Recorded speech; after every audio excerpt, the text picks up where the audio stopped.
বলো 2099 সাল এর পরে কত কত সাল?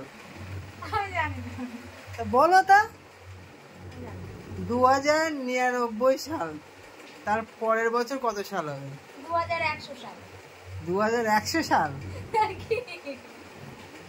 সেটা বলো। 3000 সাল।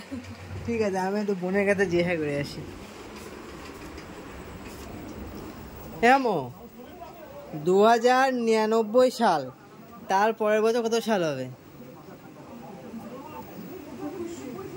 হ্যাঁ, শুনতে পাচ্ছি না। 2100 সাল। আচ্ছা, তুমি বলো।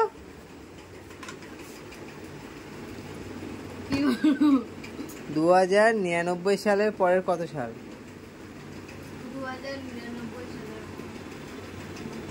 2099 সালের পরে 2099 মানে 99 সাথে 1 যোগ করলে কত হয়? 100। 2100 মানে আচ্ছা।